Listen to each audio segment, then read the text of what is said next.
আজকে আপনাদের সাথে ফার্স্ট টাইমের মতো আমি এই দইয়ের ছোট্ট পটটার মধ্যে মোজাইক আর্ট করব। আমি আগে কখনোই করিনি, তাই আমার আপু ভাইয়াদের সাথেও শেয়ার করতে চলে এসেছি। এটা ছোট ছোট রিলস আকারে শেয়ার করেছিলাম, আপনারা অনেক পছন্দ করেছেন, তাই আজকে একটা লং ভিডিও নিয়ে চলে এসেছি। আশা করছি আমার প্রত্যেকটা ভিডিওর মতো এই ভিডিওটাও ভালো লাগবে।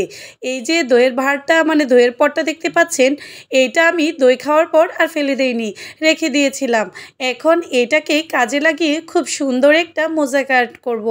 জানি না কেমন হবে, লাস্ট অবধি দেখলে আশা করছি আপনারাও বুঝে যাবেন। আমি যতটা এই মোজাইক আর্ট সম্পর্কে জানি আপনাদের সাথে তুলে ধরার চেষ্টা করব।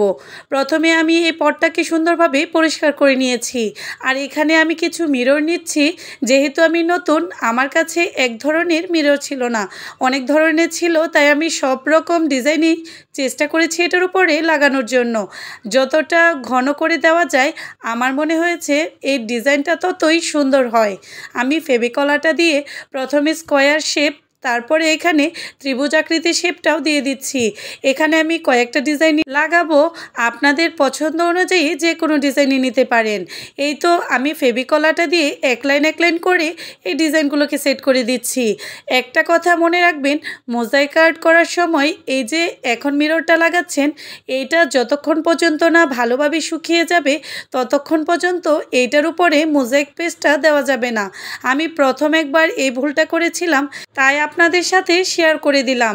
এই তো এটা আমার ভালোভাবে শুকিয়ে যাওয়ার পর এখন পেস্টটা তৈরি করে নিচ্ছি। এখানে 3 চামচ টাইলস পুডিং অথবা টাইলস পুটি যেটাই বলেন না কেন নিয়ে নিয়েছি, যেটাকে মূলত আমরা হোয়াইট সিমেন্ট বলি। এখানে আপনারা হোয়াইট সিমেন্ট কিনেও কিন্তু এই কাজটা করতে পারবেন। আমি এখানে পরিমাপ মতো 1 চামচের মতো ফেভিকলাটা আর 1 চামচ হোয়াইট কালার দিয়েছি। আপনারা যেই কালারটা করবেন সেই কালারটা পরিমাপ মতো দিয়ে নেবেন, আর অল্প অল্প পানি দিয়ে আমি এই যে মিক্সারটা তৈরি করে নিচ্ছি। যেহেতু প্রথমবার করছি তাই তেমন আমি বুঝতে পারিনি, আমার পানির পরিমাপটা একটু বেশি হয়ে গিয়েছিল, কিন্তু চেষ্টা করবেন আরও একটু পানির পরিমাপ কম দেওয়ার জন্য, তাহলে এই কাজটা করতে বেশি সুবিধা হয়। যেটা আমি পরের ভিডিও করতে যেয়ে বুঝেছি, তাই আপনাদের সাথে শেয়ার করে দিলাম। এই তো আমার এটা একটু নরম হয়ে গিয়েছিল, কিন্তু কোনো সমস্যা নেই, একটু বেশি সময় এটাকে শুকাতে দেওয়ার জন্য রেখে দিলে কিন্তু এটা ঠিক হয়ে যাবে।